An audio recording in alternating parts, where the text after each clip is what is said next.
Hello everyone, it's Joe the DM here, and in today's video we're going to be covering backstory creation. Now you may already have something. You may have already been crafting a story all night long and you're ready to send it off to your game master. But does it have everything that's needed inside of it? Will it get the most out of your character, and will it get the most out of your dungeon master? We're going to be covering over some essentials for backstory creation in this video that I use myself with my own players based on a PDF that I created that you'll find down in the description. So if you want to follow along, click on the link, download the PDF, and you can run through it yourself. You've probably had this happen before. You know the vibe of the character you want to make, but then when you go to write down, you just freeze. You don't know where to start. You don't know how to get the idea that's in your mind onto paper and make your vision a reality. But that's what I'm here for. That's what we're going to go through in this video, and I guarantee at the end of this video you will have a character that's not only engaging, but is also watertight, tells a consistent story, and even has elements that your game master can use to enhance your role-playing experience. So let's get right into it, shall we? The first section is inspiration, much like a bard. You need to be inspired to play these characters. It could be a single word, it could be a colour, it could be the note in a song, any sort of thing like that. It does not have to be a full story, just an idea, just a sentence. This is going to be the core fantasy of your character. And if you're thinking about creating a character, chances are you've already got an idea. You've already been inspired, and that is why you've clicked on this video to make sure you can pull it off. And that is what I'm here to help with. Now, the question is, what excites you about playing this character? Maybe they're a pirate on the run. Maybe there's someone who made a deal with the devil. Maybe there's someone who robbed a bank, or they're a failed magical experiment. This sole description is going to be enough to fuel what we're trying to achieve here. You've got the vision. Let's get it on paper. Beginning with this. Write down your inspiration, what makes it cool inside the PDF. Section 2 is the basics. Now we've got an inspiration, but we need to lay a foundation layer so we can build our character up from. And we're going to do that with 4 things. We're going to use species, gender, name, and age. This seems like simple stuff, but these details shape how your character interacts with the world. Much like real life. You wouldn't expect an elf to interact with the world the same way, well, no, a dwarf might. You wouldn't expect someone who's 70 to interact with the world and other people the same way a 19-year-old new adventurer might. The section isn't necessarily about mechanics of the game, it's about your identity. And identity at a tabletop role-playing game is very important. Section 3. Now we're going to be moving into your early life. This is way before you were an adventurer. We're talking about where were you born? Where were you raised? Where did you show up from? Maybe you crashed down from a meteor from the sky and landed directly in this field. Perhaps you were a scientific experiment that was created rather than birthed. Or maybe you just had parents. It doesn't have to always be tragic or insane or absolutely chaotic. It could just be regular. There are plenty of strange and wonderful people that came from regular parents. Trust me, I'm one of them. What was their worldview like when they were young? How was this worldview created? And in order to answer that, you do not need to write an autobiography. All you need to do is answer some very simple questions. Where were they raised? Not necessarily where were they born, just where were they raised? Did they have family? Does not have to be biological. They could be adopted. You get to choose who your family is in this. Did they experience community? Were those people kind to them? Were they mean? Did they pass on any extra knowledge? And finally, how was their childhood overall? Someone with a bad childhood can lead to many problems in adult life, whereas someone with a more stable childhood, maybe less so. It's all important. It all helps build up to the vision that you have. That inspiration in the first place, we need to get to that point, and that's what these steps are doing. We are giving ourselves building blocks and stepping stones in order to get to the end result. So we have a consistent character that we can trace all the way back to their early life and go, okay, this makes sense. Now I get why they're like that. Early childhood matters because it's going to explain why your character does the way they do. Someone raised in wealth might trust people more easily. Someone raised in an orphanage might struggle with abandonment issues. They don't want their parent to leave. They don't want to be left alone on the watch. Someone who was raised by wolves might have some social issues. If this is beginning to sound a bit like a therapy session, it is. That's exactly what it is. This is reverse therapy. You are building the problems into your adult's life, rather than the other way around and trying to figure them out later, like some of us do. If you want to play a dark, broody lone wolf rogue, you absolutely can. But you need to have reasons why you're doing this. You need to have something that people can trace back and go, okay, now I understand. Because without that, you're just being dark and broody for the sake of being dark and broody. And when you don't have a reason, your characters feel hollow and unfulfilling, and everyone else will probably see that. One thing I really like about this framework, as a GM, it gives me something to use for your character. I can pull you directly into the story. I have something to hark back to. I can pull on a name, a childhood location. I can pull on any number of these things and you'll know, I've got agency. I am directly influenced by this. We can bring you into this world and we can bring some real excitement to your game. Trust me, your GM is going to thank you and you're going to thank yourself that you put in that little bit of extra effort. Section 4, the change. The most important part of your character backstory is what happened. Not everyone becomes an adventurer, but something happened to you. What was it? Maybe a dragon attacked. Maybe you lost absolutely everything. Maybe you made the wrong deal with the wrong people. Maybe you're on the run. Maybe you discovered your whole life has been a lie.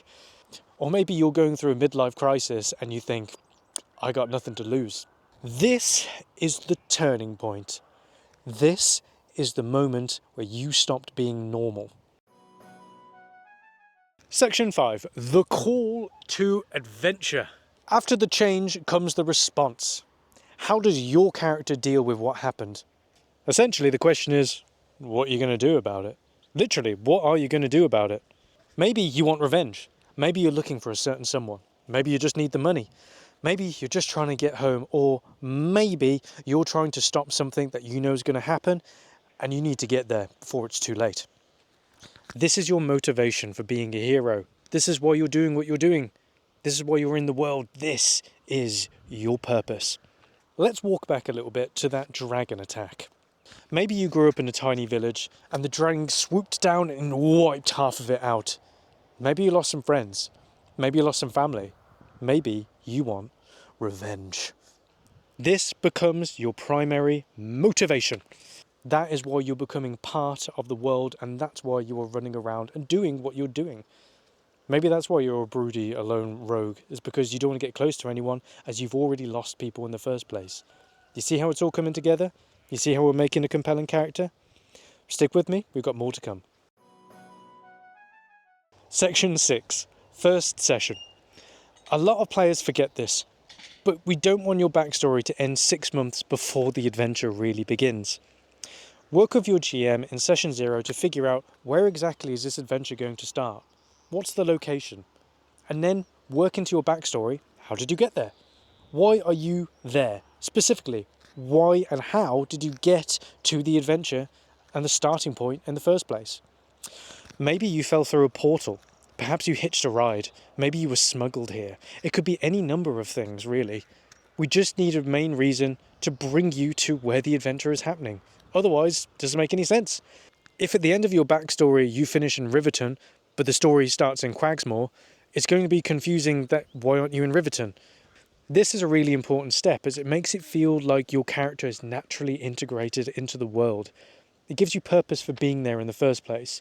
You can, with confidence, say, this is where I'm from, this is what I'm going, this is why I'm here. By this point, you should be feeling proud of yourself. You have tied it all together. There aren't any loose ends. You have a consistent character that isn't confusing and is compelling. Section 7. Why join a party? This is another thing that a lot of players overlook. Why would they team up with this group of people? You really need a reason for it. This is a cooperative adventure storytelling game, and you're going to need to have a reason to cooperate. If you fight this and you constantly push that your character doesn't cooperate with people, doesn't get on with anyone at all, and has no reason to join the party, well, there's not a real reason for you to be at the table either then. So you want to be there. You want to have a real reason as to Why do I need help? Why do I need a party? Maybe you need protection. Maybe you just can't survive alone. Maybe you're undercover. Or maybe the group knows something that you need. This step solves a lot of problems in roleplay. Section 8, Trinkets. By this point, congratulations, you have basically got a compelling, consistent, well-written character. We know where you came from, we know where you're going, you know what's happened to you, and we know why you are with the party and where you're going, what are your goals. We now know all this stuff, so let's just tweak it a little bit more. Let's add in some flavour. I like to use trinkets. Trinkets are effective for both you as a role player and also tools that your GM can use as well. I describe a trinket as a sensory storytelling tool that links back to one of the earlier sections that we've already ran through. Now I say sensory because it doesn't have to be a physical object. Some examples of what these trinkets could be a necklace from a dead parent, a broken sword, a bracelet from an old crewmate, or even a perfume that an ex-lover once wore that takes you back to fonder times. Could be a scar, could be a tattoo, could be a wound that people can't see, or maybe just a slight limp that came from that dragon attack we talked about earlier. These trinkets and these details can help your character really feel alive, really feel like they settle in the world, that they've been here the entire time. Try this. At your next short or long rest, pull out one of these trinkets and describe how you interact with it. Your players will be curious. They'll be intrigued. What is this? And you can tell them the story associated with this item. And that's a hook for roleplay, because maybe they've got a trinket of their own. Maybe they've got a similar one. Then that forms a connection between party members and, hey ho, you're role-playing in a role-playing game. Section 9 and the final section is personality. Now we know what your character has been through, let's figure out how they actually are. The framework breaks into the following: personality traits, ideals, and flaws. And honestly, flaws are probably the most important part of this. Perfect characters are boring. The flaws are what create conflict, growth, and memorable moments. They allow for us to empathise with characters. They allow us to feel like a real hero when we overcome something we didn't think we could before. And the best part of this is, these can evolve. None of these things have to be rigid. Other things can happen to you that change your opinion, change your personality. The PDF that I've created will go into a lot more detail than this video will. That's all. That's it. That's everything I can give you. Instead of a long-winded backstory that's 20 pages, we have created something compelling and living in just a couple of connected questions and only a few lines. It doesn't have to be that complicated to create a well-created character that has not only got plot hooks for your GM to use, but is also engaging with other characters and other players, allowing other people to roleplay with you and getting more out of this. Your character will feel alive and it will feel like part of the world. If you liked this video and you like what I'm doing, give me a like.